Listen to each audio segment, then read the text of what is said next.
Yeah, you know, I have to say, I have a little bit of rage when I drive, so getting behind the wheel with a state trooper next to me, maybe not my best move, but in this segment, we're tackling everything from how to merge to what to do if you run out of gas on the freeway. Even how can they really tell if you're speeding? Our resident expert and friend of the show, Trooper Jonna Batiste, went on a drive with us to explain. So let's say I want to get over into the left lane. Yes. And as I start to do that, I see that someone in the far left lane is also trying to get over in the middle lane. Yes. Whose right of way is it? We call it mutual combat when that happens. So like say say you guys were doing that and neither of you was paying attention and you crashed, you're both at fault. Oh. So it's mutual combat. You're mutually you're both responsible for that. I now have the Mortal Kombat song in my head. Mutual combat! It's mutual combat. Yes, you can call 911. Okay.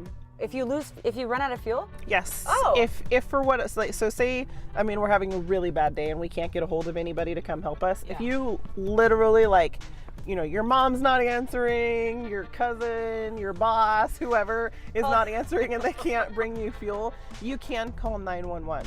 But call your cousin and your boss first. Yes, call your cousin and your boss first. But I have taken more than one person off of the freeway before to get gas for their car and, then brought them back to their car. Oh, that's nice. Yeah. I'll just call you. Well, you do have my number now. That's right. See, now this person's passing me. Are they speeding? I'm going 60. If you're going 60 and they're passing you, then yes. Oh, yeah. Simple math, really. Based off of simple physics, I'm going to say yes. Can you guess how fast people are going by looking at them? Are you that in tune with, because you've done it so long? Actually, yeah. I mean, we usually can ballpark that because you have to think, majority of people don't break the law. I mean, if we're being really realistic, majority of people are actually courteous drivers.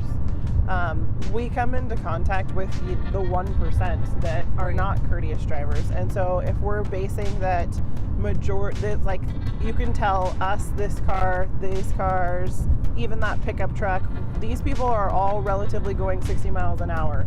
So those cars are going faster than that, and you can base your assumption, you know, how far away or how quickly they're separating from that massive traffic that's going the speed limit. And I can still articulate that as far as like an affidavit goes, that if I pull that person over, I can still articulate that they were speeding based off of how quickly they were separating from the majority of traffic. And do you have to show your radar? Like, you keep hearing that you can fight a ticket in court if the officer doesn't show you the radar. Oh no, that's not true. That's not a thing. No, that's not a thing. Okay. So many myths, so little time. We also did an entire segment on zipper merging and regular merging. You can watch it by texting the keyword merge to 206-448-4545. Do you guys know how to merge properly? We were totally discussing that, and Craig Herrera too, you know. And sometimes zipper merging seems rude and inconsiderate, but yes, zipper merging means you go together head to head and take turns, right? You take turns. The person who goes all the way to the end might look rude, but we all should be doing it that way and getting over at the last second, I'm sorry to say.